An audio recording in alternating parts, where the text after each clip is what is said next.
Buenas, en este tutorial se va a explicar cómo se nombran las distintas válvulas distribuidoras.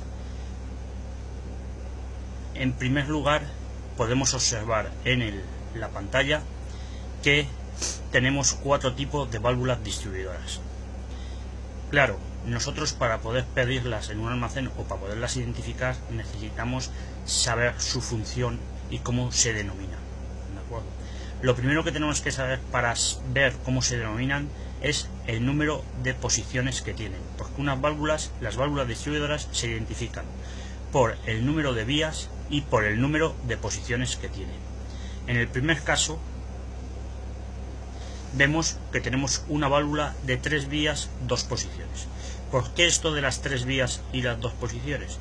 Las posiciones las podemos ver en el símbolo por el número de cuadrados que tiene el símbolo. En este caso tenemos uno, el que estoy indicando ahora, y tenemos el segundo, que es este otro que estoy indicando ahora.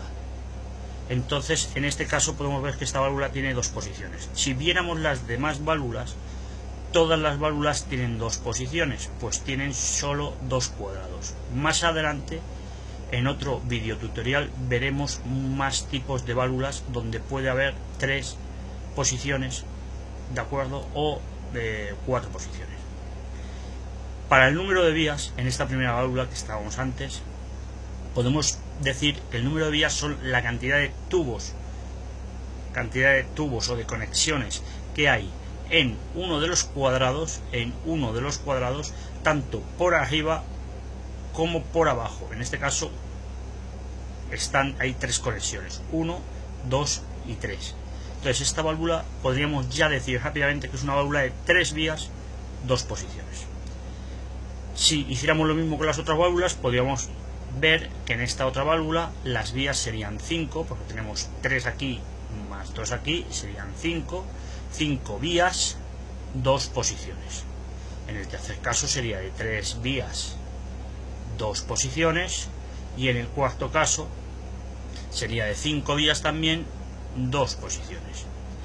Los tubos que entran en izquierda y derecha de la válvula, esos no se consideran vías de la válvula distribuidora, ¿vale? Vamos a ver que los elementos que están a la izquierda o a la derecha de la válvula son elementos de accionamiento.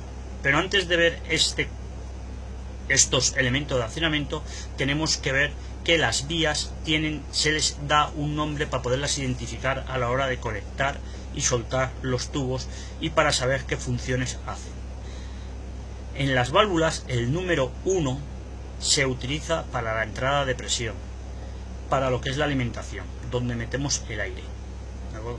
Las salidas 2 o 4 y 4, ¿vale?, se utilizan para los actuadores.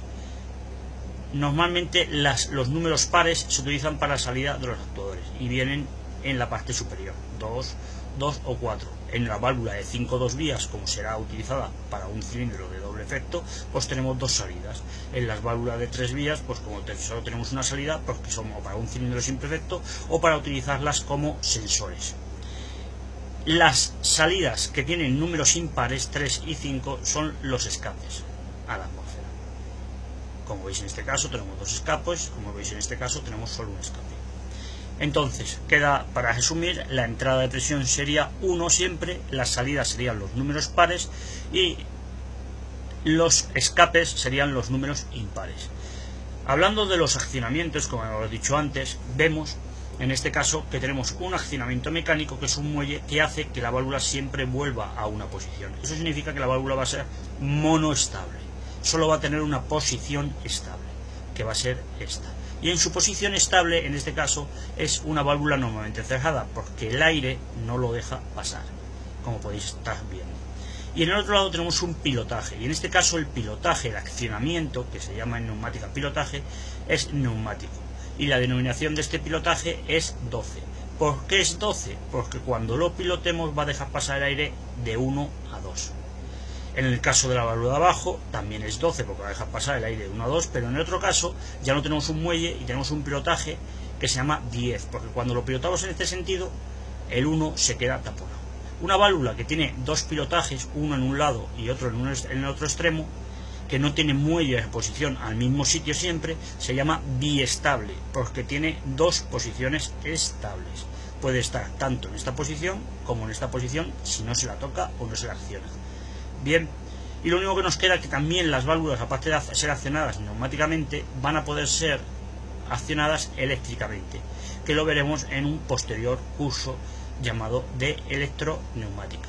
Bueno, pues con esto se le da una aproximación al nombre y nomenclatura de las válvulas distribuidoras.